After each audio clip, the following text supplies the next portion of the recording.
औज़ुबिल्लाहिमिनश्शैतानिर्रजीम बिस्मिल्लाहिर्रहमानिर्रहीम।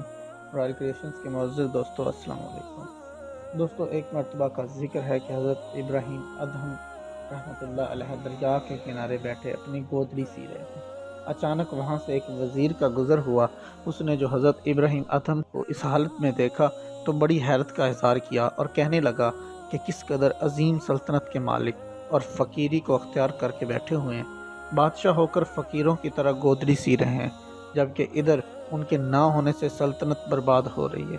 हज़रत इब्राहीम अदहम ने कशफ के ज़रिए उनके दिल की बात मालूम की और उसको अपने करीब बुलाया।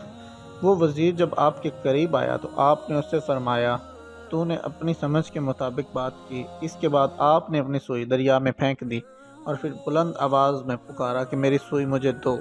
अचानक दरिया के अंदर से हज़ारों मछलियाँ अपने मुंह में सुइयाँ लेकर हाजिर हो गईं।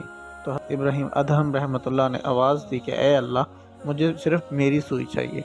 चुनांचे उस वक्त एक दूसरी मछली बरामद हुई जिसने मुंह में हज़रत इब्राहीम की सुई ली हुई थी।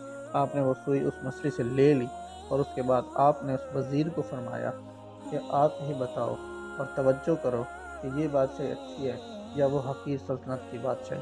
फिर खुद ही फरमाए, यकीन ये बादशाही हकीकी बादशाही है और सबसे अच्छी है। ये सुनकर और देखकर वज़ीर ने माज़रत की और अपनी राह पर चल दिए।